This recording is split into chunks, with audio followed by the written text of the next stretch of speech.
we will come in power in the large number, we will have a strong development government in Karnataka.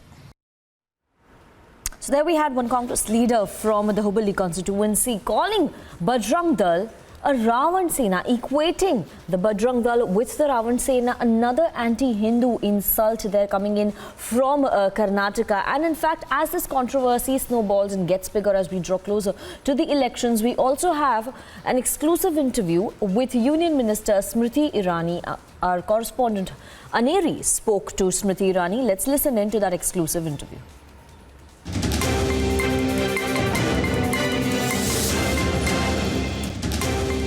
अब आखिरी पड़ाव पे है, लेकिन साथ में अब जो है वो बजरंगबली की पॉलिटिक्स, जैसे कांग्रेस के मैनिफेस्टो में बजरंग दल बैन की बात की गई, उसके बाद भारतीय जनता पार्टी ने इसको एक बहुत बड़ा मुद्दा बनाया है। लेकिन साथ ही साथ कांग्रेस पार्टी में भी एक तरीके का डिवाइड है, हर लीडर अलग तरीके की भाषा बोलते हैं।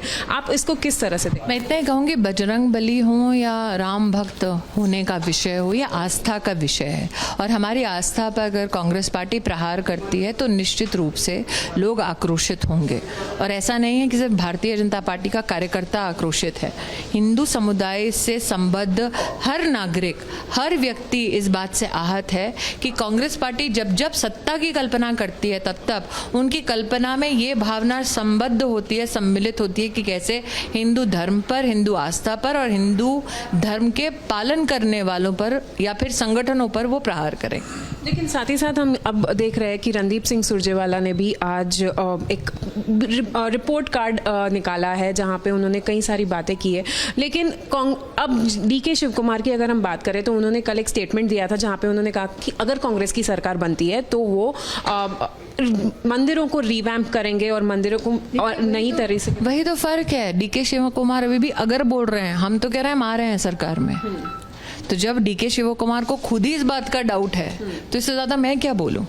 मैम, हम देख रहे हैं कि कांग्रेस के एक नेता है राजमोहन, जो एसडीपीआई लीडर से इंटरेक्ट कर रहे हैं और अब वो कह रहे हैं कि मुस्लिम्स के अगेंस्ट नहीं खड़ा होना चाहिए और बीजेपी को वोट नहीं देना चाहिए। कांग्रेस के इस नेता का ये आरोप है कि कांग्रेस एक मुस्लिम पार्टी है।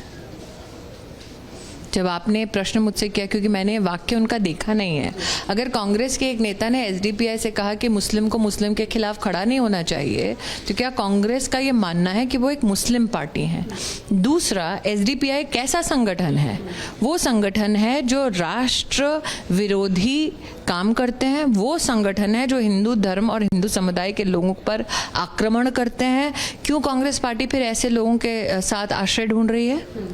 लेकिन मैम, साथ ही साथ अभी कुछ दिन पहले ही हमने देखा था कि किस तरह से प्रधानमंत्री नरेंद्र मोदी पे भी पर्सनल अटैक्स किए जा रहे हैं, कई अपशब्द यूज़ किए जा रहे हैं। और अब प्रियंका गांधी आके कहते हैं कि पब्लिक लाइफ में ऐसा होता है, आपको इसको सहना चाहिए, आपको इसकी हानि चाहिए ना। हाँ, मुझे ऐसा लगता है कि बाकी सब छोड़ दें, सिर्फ मुद्दे की हम बात करें।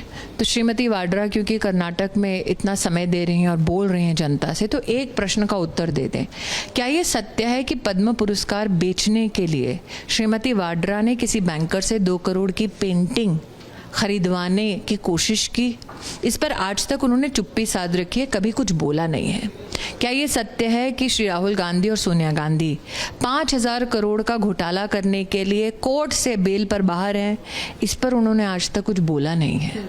मैं तो ये नहीं पूछ रही श्री वाड्रा ने कितनी ज़मीनें कहाँ हड़पी, मैं सिर्फ यही 2 सवाल पूछ रही हूँ। मैम, एक आखिरी सवाल पूछना चाहूँगी। बीजेपी जिस तरह से यहाँ पे कैंपेनिंग कर रही है, लेकिन साथ ही साथ अपोजिशन पार्टीज जो कांग्रेस है वो 40% कमीशन का आरोप लगाती है भारतीय जनता पार्टी पे।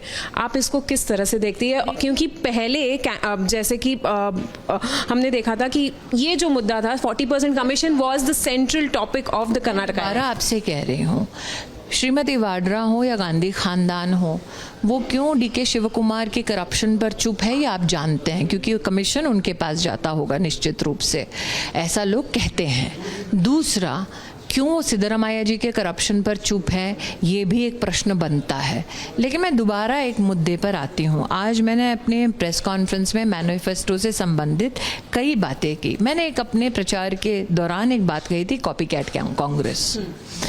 और मैंने इसलिए कही थी क्योंकि श्री राहुल गांधी को किसी ने कान में जाकर कह दिया फ्री बस पास अनाउंस कर दो, जबकि उनको ये ज्ञान ही नहीं था कि भारतीय जनता पार्टी की प्रदेश की सरकार ने 1000 करोड़ की व्यवस्था से ऑर्गेनाइज सेक्टर की सभी महिलाओं को फ्री बस पास की व्यवस्था कर दी थी। कहीं किसी ने जाके गांधी खानदान के कान में फूंक दिया कि नहीं आप ना अपैरल पार्क बोलो या जीन्स पार्क बोलो, फिर उन्होंने स्पष्टीकरण मांगा 5000 करोड़ है कि 2000 करोड़ है कि 4000 करोड़।